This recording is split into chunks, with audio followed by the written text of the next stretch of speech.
Upper School welcomes you to today's program, live from the Laura M. Robbins Theater.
Good morning. Steward's Upper School welcomes you to today's program, live from the Laura M. Robbins Theater.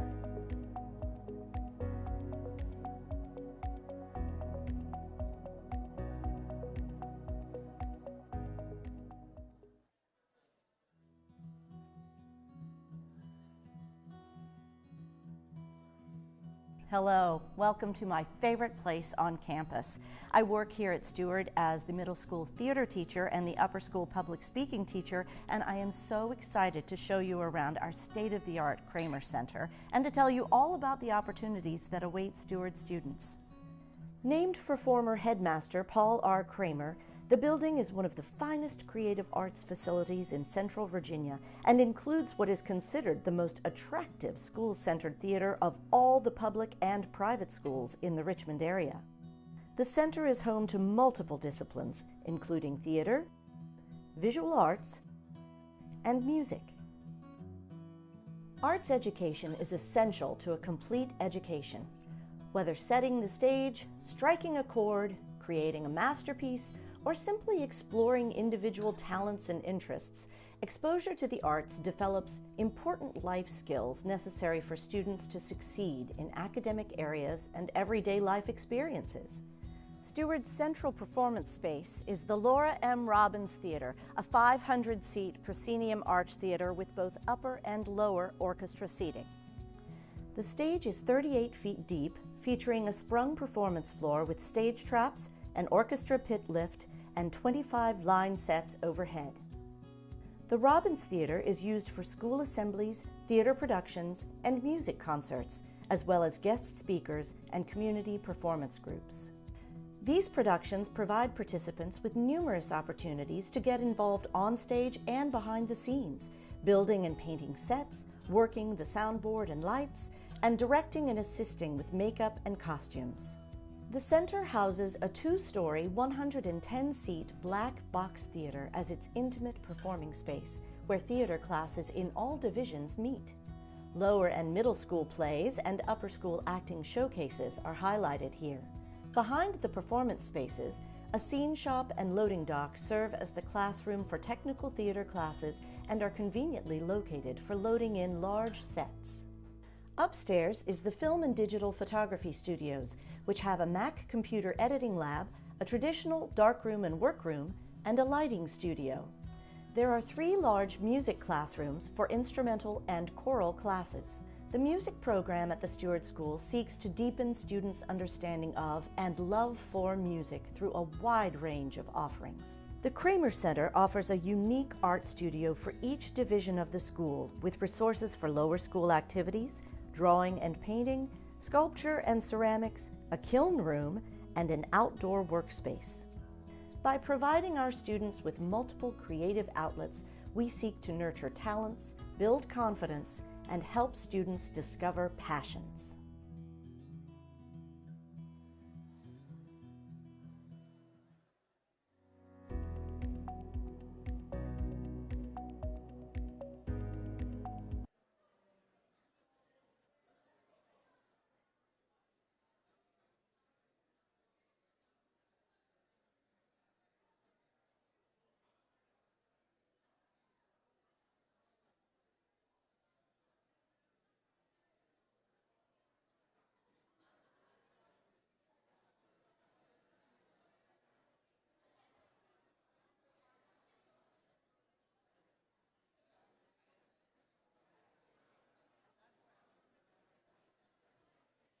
please stand for the pledge? I pledge allegiance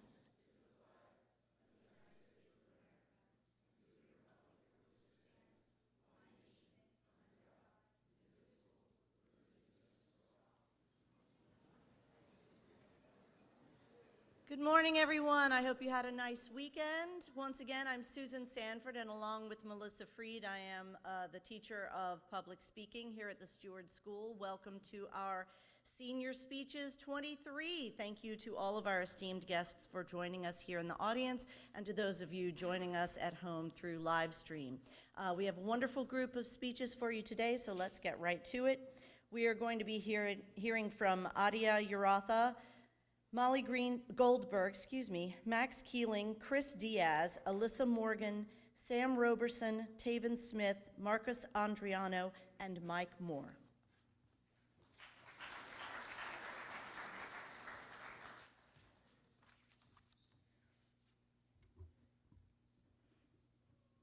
I'm no stranger to being on stage. I've been at least 22 performances in my life, many of them professional.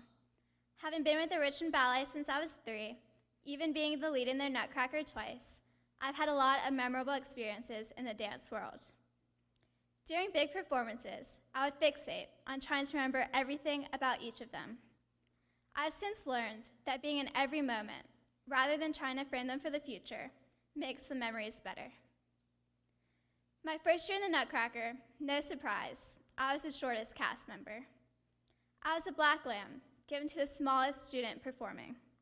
That was my first professional performance. I don't exactly remember my first show. I was only 8, and the thought that one day I wouldn't get to perform again wasn't on my mind. I just went out and performed, excited to be dancing with my friends. I never had stage fright, even then. Standing under the lights in my fancy costume and makeup, I don't think I even noticed the audience. I wasn't dancing for them or a cool memory. I was dancing for me, even if the steps were super simple. I still remember the first time I walked on that stage as Clara. I had butterflies in my stomach and my hands were shaking as I looked on. But the second I walked on stage, I was no longer nervous. People always assume that the audience and the lights are overwhelming, but to me, they're comforting. In that initial moment, I tried to remember everything. I wanted to have it printed in my mind. I soon forgot about wanting to remember, though, as I kept dancing. Ironically, I started to enjoy the performance more when I stopped stressing about memorizing. Though I can picture those first steps onto stage clearly, I remember the feelings from the rest of the performance more vividly. I used to hate my solo. Clara gets one scene where it's just her, the stage, and the music. I hated rehearsing it. Being in the studio with everyone standing and watching, I could feel their eyes on me, waiting for me to fall or mess up. All I could think about was getting through it and to the next part when I had someone else on stage with me. Everyone always talks about how freeing solos are, but doing mine, I felt trapped by everyone's silent expectations and perceptions. But then I got to do it on stage. I remember waiting for my solo to start, dreading the moment I would have to stand there on my own. But then I looked up, and it was truly just me. No artistic staff, company members, or little kids watching close by. Sure, the audience was there, but the orchestra pit felt like an ocean between us. For the first time, I felt alone, but in a liberating way. Dancing my solo with no one's expectations but my own, I grew to love it. Those moments became my favorite memories, even if I don't remember each one. That feeling of freedom on stage is one I won't ever forget. My last performance as Clara this year was extremely bittersweet. Leaving the stage and even just the building was really difficult. After 10 years of performing the Nutcracker, knowing that it wasn't there anymore was jarring. It left me feeling empty and a little bit lost. But as I thought through my performance that day, I kept remembering all the ones from the past. The time I was a mouse and got to come out from the fake fireplace. The time I was a green girl in the party scene and my braids kept getting stuck to my dress. The time I was a lamb and got a standing ovation for the first time. The time I was a Sugar Plum Fairy attendant and my pointe shoe gave out on stage. So many moments, good and bad, flashed in my mind, vivid, bringing me back to stage. Though I'm sad to be leaving the Nutcracker and the Richmond Ballet behind, I'm so grateful for all that they've given me. Those moments being on stage are unforgettable. Though not performing leaves a void, having those memories to fill it makes the pain of missing it worth it. Once I got out of my head and fully immersed in my performances, I had the most fun and created the best memories. Being a senior and leaving so much behind is difficult. I don't want to forget anything. But only focusing on remembering will taint the moments. Being present, feeling the emotions as they arrive, allows for more vivid recollection, and will make looking back so much better. Thank you.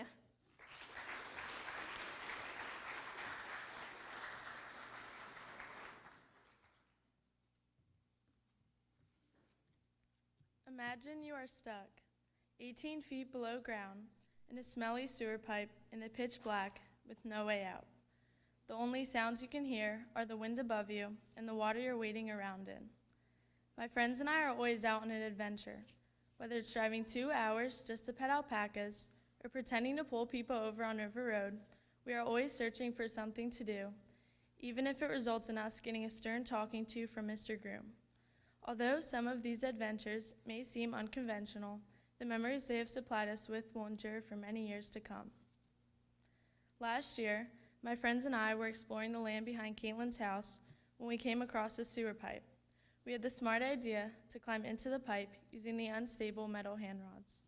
When we reached the bottom, we quickly learned that the Ugg slippers and flip-flops we are wearing were not a smart choice, as there's a huge puddle of water covering the ground.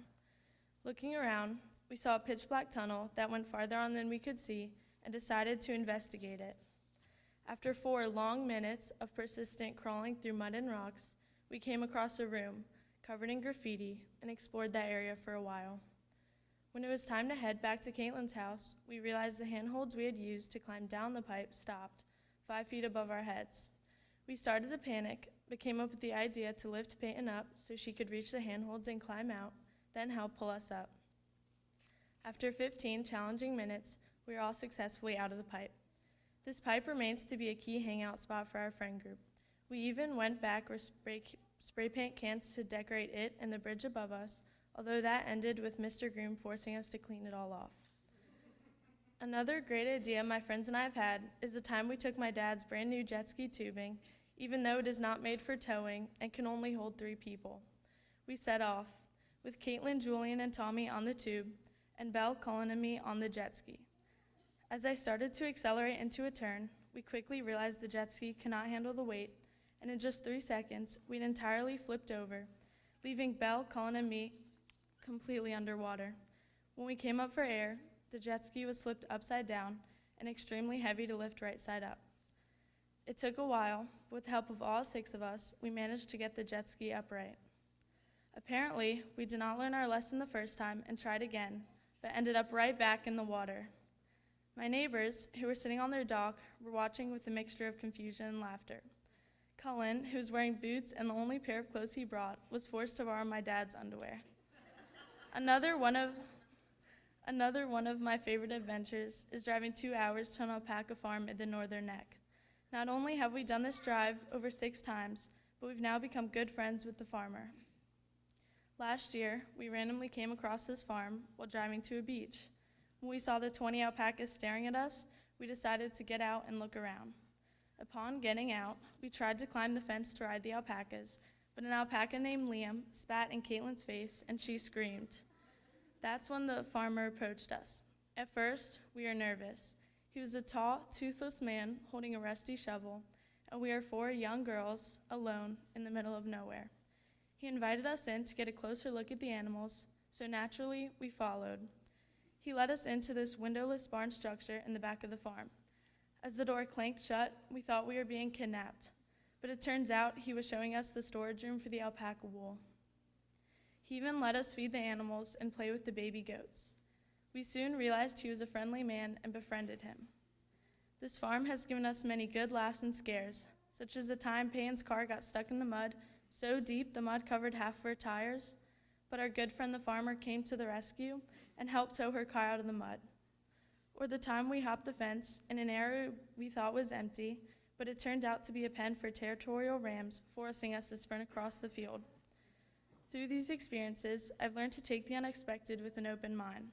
Although we are almost stuck in a gross sewer pipe, nearly broke my dad's new jet ski, were chased by territorial rams, and had a potential kidnapping incident, I will never forget these memories I've made with my friends.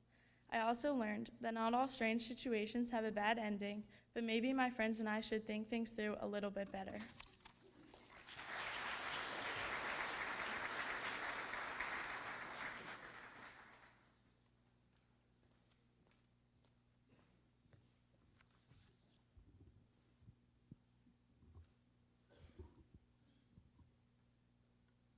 Music. What an amazing creation, idea, thing. I could never imagine how empty life would be without it. It means almost everything to me. Making it, listening to it, thinking about it. I love it all. The plethora of different instruments with their own unique sounds, the hundreds of different styles that can be created. Even the simplest drum beat can create one of the most amazing things. Ever since I was born, I couldn't make it a full day without listening to a multitude of my dad's favorite songs. From chill to BPM, it seemed like I had heard it all before I could even talk. And yet I was wrong. It all started with a good old car ride at night with my dad. We were just talking about dinner when all of a sudden everything changed. At first, it started with some low whispering, but soon I couldn't stop thinking about it. I was now hooked on music. A few years later, I came to Steward as a 6th grader. Because of this, I had every elective class, but I immediately knew that band would be the one that I would do for the rest of my career. I decided to play percussion, as the instrument I felt I was set to learn was the timpani, a set of huge drums made usually of copper that had a specific sonorous sound that could not be replicated.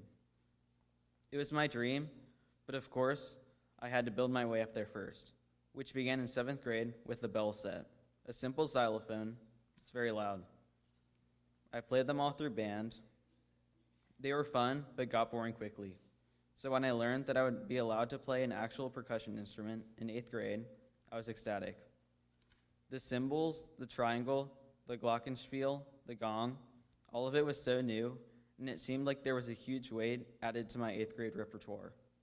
And it stayed that way until I actually started playing them. It was mostly the fault of the cymbals, as there were so many different forms, and they were all very dull. A 15-measure rest, followed by a small suspended cymbal roll, followed by another 15-measure rest, was not fun for me, especially once I realized how boring playing them truly was. The triangle, the gong, were not much better either. And the crash and China cymbals, although sounding cool, couldn't fill me with the wonder that music had made me feel, and I knew I was going to do something about it. But first, I had to get through 9th grade. This time, I hoped that the band wouldn't be just sitting on a stool for an hour while waiting for the trombone kids to play their part right. And luckily, it was. The marimba, the rototoms, the xylophone, the bongos. Now we were talking. The familiar smooth sounds of the vibes, the quick thumping of the conga drums. Each new instrument was actually memorable and enjoyable for me. I thought that I had hit it, the perfect musical instrumentation for me to contribute to the band. But then I remembered what I had thought about at the end of 8th grade, and I talked to my parents. I finally knew there was something better than the timpani, something cooler, yet also something less unknown. It was now 10th grade, and I was set on playing the B-flat clarinet. If it was what I needed to do to get to what I wanted to play, then I would do it easily. But then COVID hit, and we were forced to stay home. This made practice 100% harder, and playing the clarinet was as bad as expected, so I knew I needed to switch quickly. But I didn't, and I played for over a year during COVID when it wasn't even enjoyable. So as an 11th grade rolled around, I was finally able to play the best instrument I knew existed, the bass clarinet. It had an amazing sound, an amazing tone, and it looked cool. It was so much better than the boring old B-flat version. I enjoyed the band even more, and I knew that I had finally found the perfect instrument for me. Every song I played made me realize that I had hit the peak for my musical love, as even specific songs we played had a solo specifically made for the bass clarinet. As 12th grade finally arrived, I knew that one of my top choices for a career would be a bass clarinetist. I enjoyed every class and knew every part that I played by heart. I had finally reached where I wanted to be in life. As I grow older, I have to continue this dream of being a musician, and as I am creating my own music now, it feels closer than ever before. The creativity that music has given me has helped me realize that the first dream might not be what comes to fruition, but that giving up is not a good option either. It takes years for some people to find the missing piece that completes who they truly are. But luckily for me, I found it was bass clarinet and music in general that I was missing. I hope all of you have or will get to find that piece that completes you, no matter how long it takes. It will be worth it in the end. Even if it's not your first or your second dream or expectation, it will be what makes you, you. Thank you all for your time. Goodbye.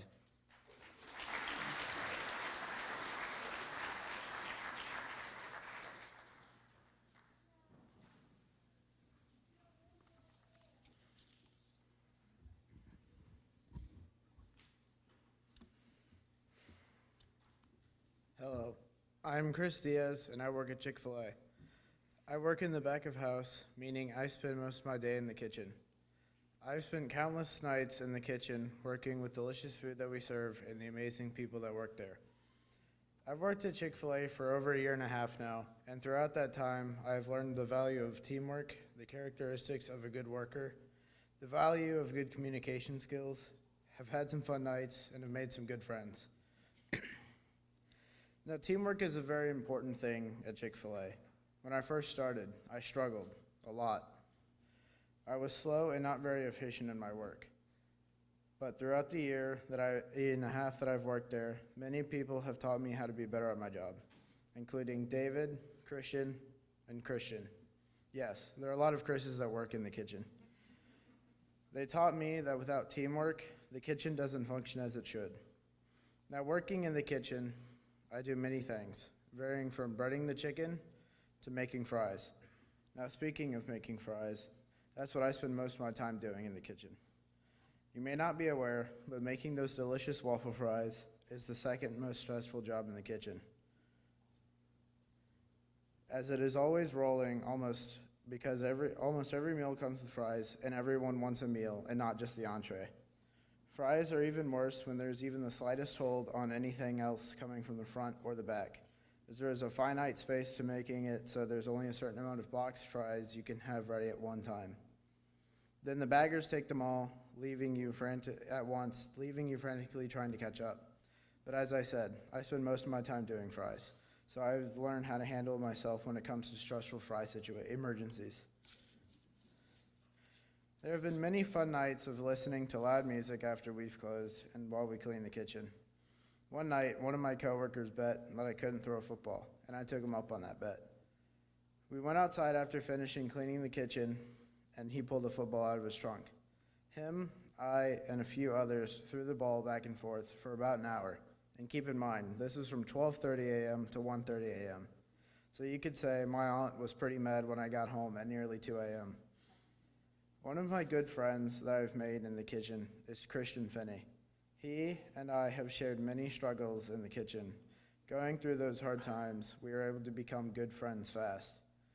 We've had many nights talking about the many shared interests we have, talking about anything from our favorite sports and teams to what anime we think is the best.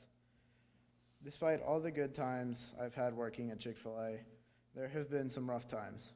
Times where you were so busy that you barely had time to remember to breathe. Too many nights where there weren't enough people closing, and I was there until 1 a.m. But these times have helped me be better as a worker. One particular day that happened to be New Year's Eve, we weren't particularly understaffed, but we were definitely not equipped for what was to come. There was barely enough people to fill each spot, but there were about 80 catering orders to make, along with the regular busy service that we have to do. And keep in mind, it was considered a holiday, so we closed at 4 instead of the usual 10. This meant that the catering orders were just that much harder to fill, as the time between each having to be made is much shorter than usual. Everything was taking a long time to come out to the customers, but we ended up surviving, and everything was fine in the end. Through my time working at Chick-fil-A, I've had some of the best times of my life.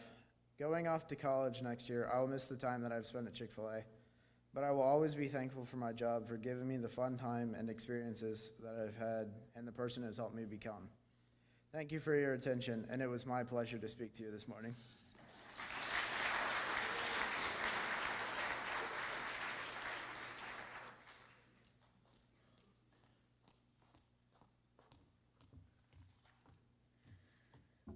Summer, no school, no responsibilities, not having to wake up early, and being able to just have fun with your friends.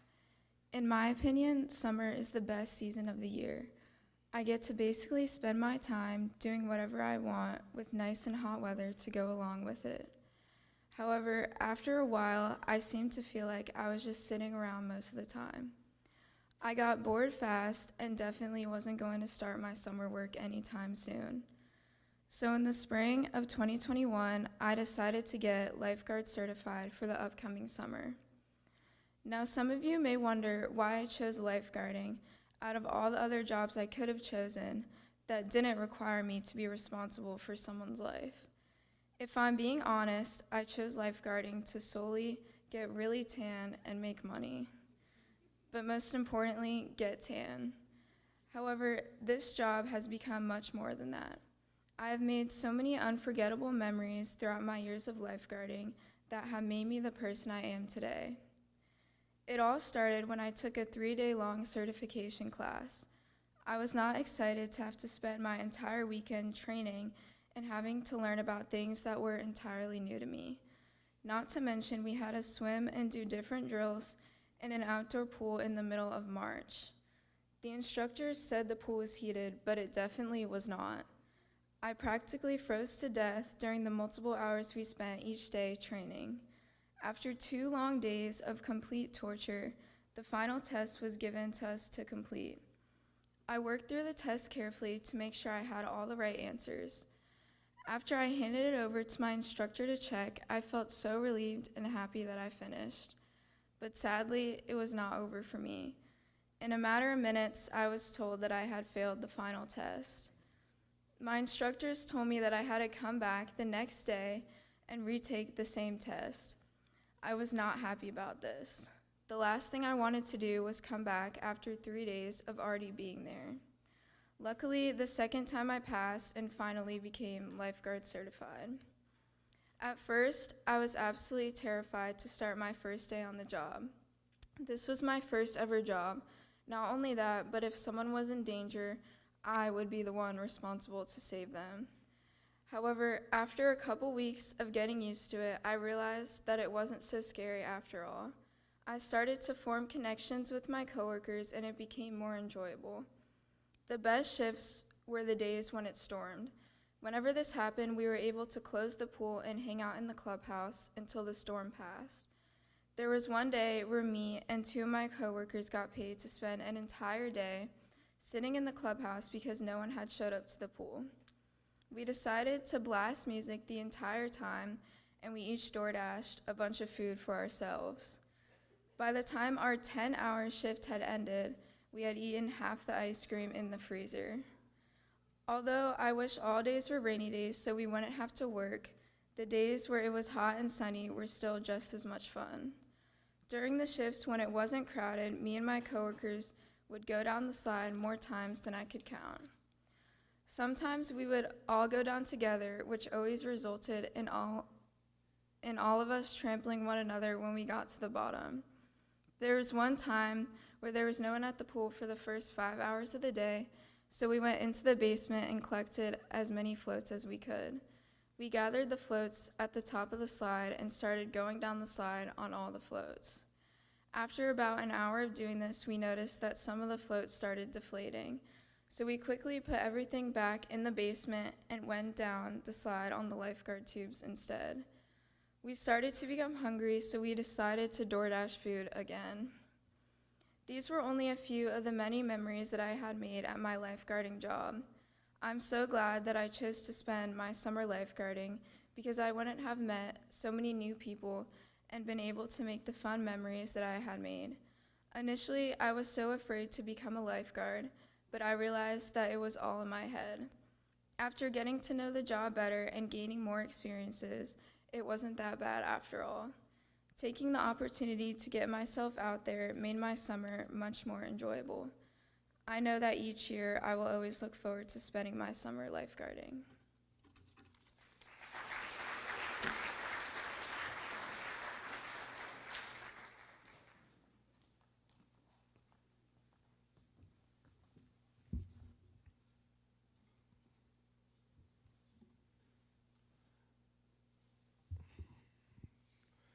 Everyone needs a place to relax and unwind for some time. I've been lucky enough to have a beach condo in Pawleys Island, South Carolina. My family and I have loved visiting this place since my siblings and I were kids. The trip starts with a 6-hour road trip, which can be a disaster if traveling at the wrong time. Every time we leave Pawleys Island, there's always a new memory gained. My favorite time to go to the condo is on the 4th of July. My family has made this a tradition for longer than I've been alive. I can't imagine what my parents and relatives got into before they had kids. The 4th of July starts bright and early with a float parade. After that, the celebration begins. Last year, on the 4th of July, my mom's 2 sisters and I went floating down the bay side of the ocean, possibly consisting of alligators and sharks. It's safe to say this was the only thing on my mom's mind. As my sisters and I were relaxing on our mile-long float to the end of the bay, we were constantly dealing with my mom yelling for help while hugging the neck of her dinosaur float. However, this did not last long because she made us take her to the side and help her out of the water. My sisters and I completed the mile-long trip with 0 animal sightings while enjoying the entertainment of my mom carrying the dinosaur float a mile back to the house. Another tradition at the beach is playing beach games like bocce ball. Bocce ball is played annually when we visit the beach. The rules of the game are 2 teams of 2 to 4 players, a smaller target white ball you throw first, and more giant balls you use to get as close as you can to the target. These games get a little out of hand on occasion. It has resulted in the winning team hanging a poster on the condo bulletin board saying champs with the winning family members' names on the paper. One year, things got a little too out of hand. My dad disagreed with whose ball was closer. This resulted in him throwing his ball on the ground and yelling, "I quit," resulting in everyone else finding this very humorous and giving me a memory I'll never forget and surely remember any time I'm playing bocce ball. My family loves bringing friends to Pawleys Island. The family we typically bring has 5 people as well as mine, which results in us having to rent an extra condo. One year, we rented a condo and we were surprised when another family opened the door with a key to the same condo. The condo owner must have thought both families were the same, since our families were from the same place, talking to the same renters at a beach 6 hours away. Fortunately, this ended up working out fine. On this same spring break trip, I had just gotten my first phone for Christmas. I did not let it leave my sight. On the first day of the beach trip, the first thing we did was go to the beach. I was so excited to jump into the ocean right when we got there. I come out of the ocean, and the first thing I do is look for my phone I had recently gotten for Christmas. Could not find it anywhere. Well, I guess my phone ended up not leaving my bathing suit pocket and instead in the ocean. Safe to say, this ended up being the roughest trip of all time. My uncle and aunt recently bought a house down in Pawleys Island a few years ago. This gives me the feeling this place will always be a part of my life. Many more memories to be made here. Although sometimes my sisters and I complain about going to the same beach over and over again, each time we arrive, the reminiscence comes back to me. There's never a bad time to make memories with the people you love the most. Whether it be the same old vacation house or a simple shopping trip, Spending time with the ones you love is something I will cherish forever and hope everyone has the chance to do.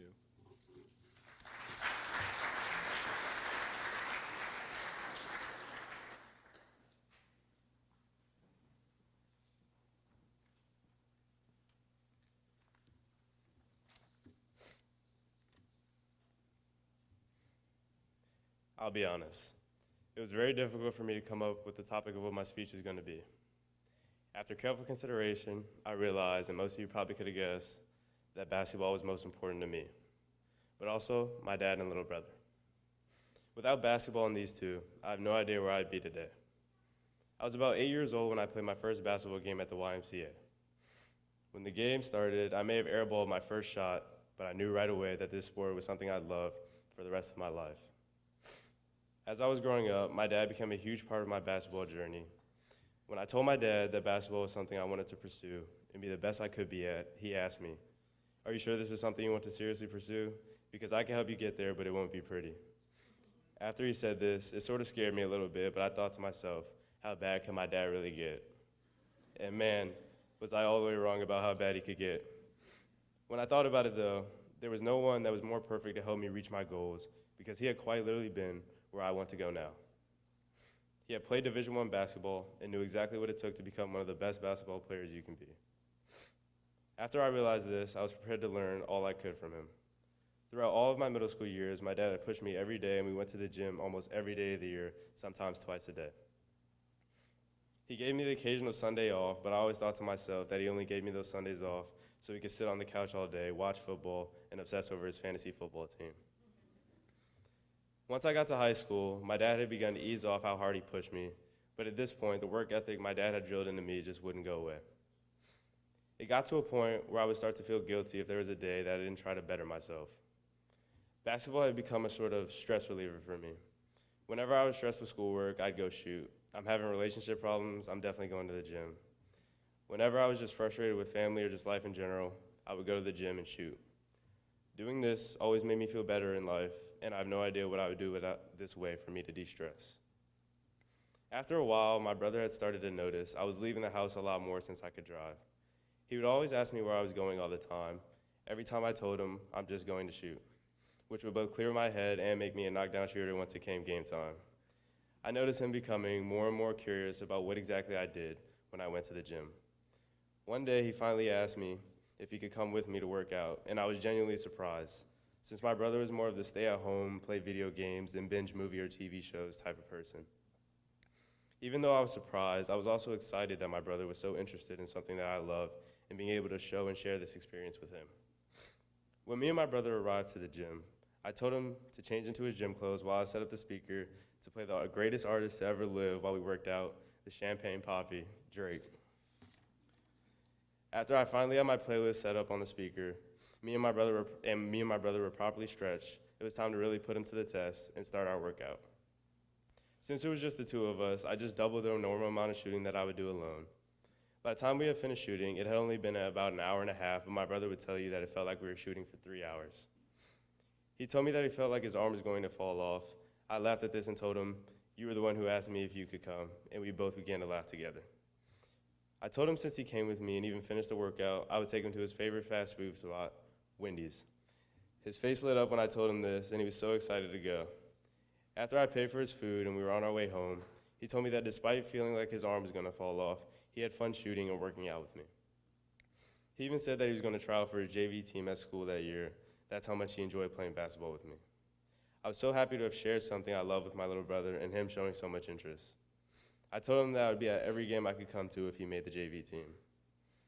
After this day, every time I went to shoot, my brother would always ask if he could come, and I would of course say yes, and we began to go to the gym together any chance we could as he prepared for his JV tryouts and I prepared for my next varsity season here at Steward. So in telling you all this, I hope all of you will be able to find something that you can always turn to that will help you de-stress and always be your peace. Thank you.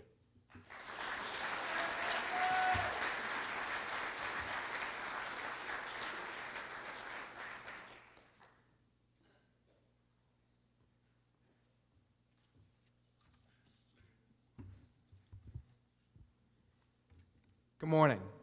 I'd like to share one of my interests, one that took me from Richmond, Virginia to a ranch in the middle of rural Texas.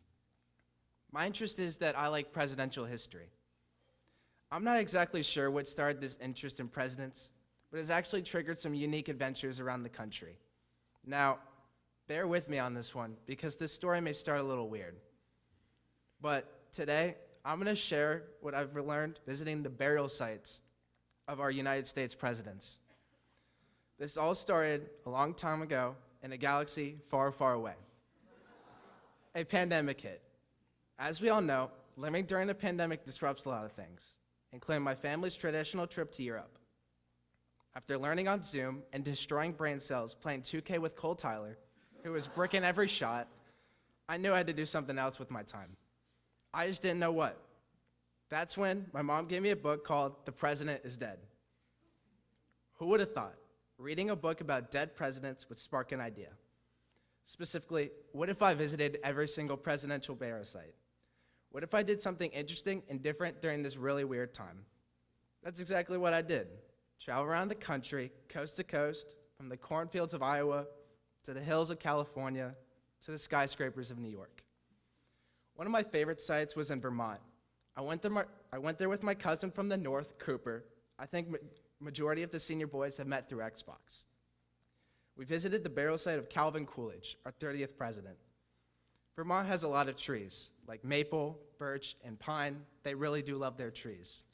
Overall, the state was mostly a forest, but they really had some unique and interesting small towns too, especially the one where Coolidge was born and buried called Plymouth Notch. What really makes this town unique is how connected it is with the Coolidge family. His family still produces some stinky but very good Vermont artisan cheese, and you can visit the old family farmhouse where Coolidge was born. I think my takeaway from that visit was it was much more interesting seeing a president's humble beginning in a small rural town than reading about it. Walking around the small buildings made me feel more connected to Coolidge's story before he became president. Now, referring back to my introduction, I mentioned a ranch in the middle of rural Texas. In the county of Gillespie, there's a presidential gravesite on a 2,700-acre working ranch, a Texan's paradise. Driving for hours past many cattle and acres of farmland, eventually I found Lyndon B. Johnson's burial site. The ranch is nicknamed the Texas White House, and it quickly became one of my favorite travel experiences. LBJ is buried in a family cemetery under giant oak trees older than some of the family members buried there. You can roam around his entire ranch, which he donated to the National Park Service. You can even go inside the presidential airplane LBJ used to get to the ranch, Air Force 1.5. The ranch where he was born, lived, died, and eventually buried. It was so interesting to learn about lifetimes of stories in one place. Now, after completing this journey, visiting 16 states, renting countless cars, and spending many nights in hotels, I think the biggest takeaway from this experience was not learning about the president's stories themselves, but experiencing our country's lesser-known places. Honestly, before this, I don't think Iowa, Kansas, or Ohio would have been high on my travel list. The people who served as United States presidents are often buried where they're born, and that took me to some unique places. I think each of us should not only strive to be different and tell different stories, but also learn different parts of history. The presidents were just as unique as the places they were buried, and I'm thankful I got to take on this journey. Thank you.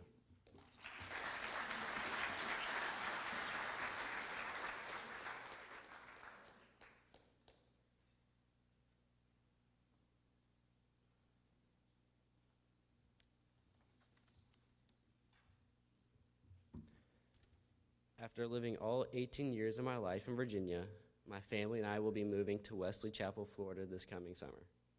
I will be attending St. Louis University, which is located a little north in Tampa, to pursue a biology degree. This may not come as a surprise to people who know me, as I have been down there 5 times just the span of the senior year. If I am absent, my friends don't ask me where I am. Rather, they immediately ask, "Are you in Florida?" Well, no one is going to have to worry about it anymore, because starting this summer, we will be down there for good. So, today, I want to talk about some of the things I'm looking forward to in the future and reflect on some of the memories I've shared down there in the past. To start off, I cannot wait to grab my clubs and play some golf. And anyone who knows the sport can tell you that the state is loaded with beautiful courses. Whether you go to the Keys, inland, or down the Panhandle, you can't go further than a few miles without passing a course. Golf is something that I picked up relatively recently, but being out there in the warm weather with all the lakes and ponds is a great experience and a wonderful way to spend the day. Another hobby of mine is fishing, and what a better place to do this than Florida. The state has numerous lakes, ponds, and rivers.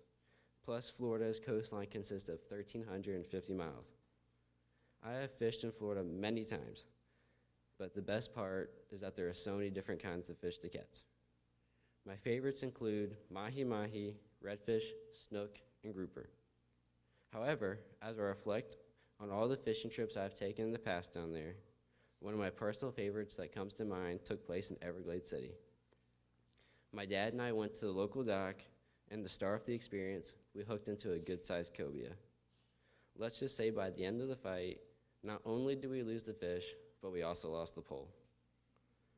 As we continued to fish, we were able to watch the sunset go down in the west, along with seeing manatees, dolphins, and alligators swim by.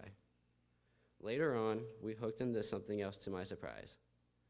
One of our poles took a huge hit, and after taking the bait, the fish remained on the bottom. So we were expecting a stingray or some sort of bottom feeder. As we reeled in the fish, we noticed it had unique features. A saw-like nose with points surrounding the outside. We had just caught a baby sawfish, which is incredibly rare to see since they are an endangered species. Not only was it amazing to see, but it also made a great dinner that night. Man, tough crowd today. That was just a joke. We ended up releasing it very safely, and luckily, I had my GoPro on, so we were able to get footage of the whole thing. Switching gears a bit, another aspect of Florida that I'm excited to be a part of is watching professional sports, specifically the opportunity to watch football. The NFL has 3 teams in Florida: the Miami Dolphins, the Tampa Bay Buccaneers, and again, as people know me, my favorite, the Jacksonville Jaguars. Go Jags. Being a Jags fan has certainly had its ups and downs. Last year was Trevor Lawrence's first year in the NFL, and by the end of the season, we just had 3 wins. Not the best start. However, my family and I were able to go to one of those games. It was against the Buffalo Bills, and even though we just had 3 wins, we did win that game. After some changes, though, the franchise flipped, and we became a playoff team this year. And I believe we'll be a serious contender for a long time, maybe even Super Bowl champs. Not only am I a Jags fan, but pretty much my whole entire family is. Sadly, though, one of my sisters is a Tom Brady fan, so she pulls for Tampa.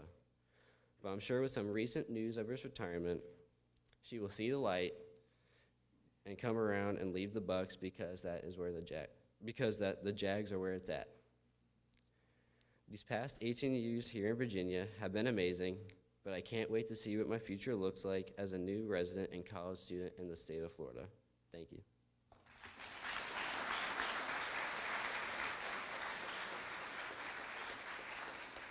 Let's give our speakers one more round of applause.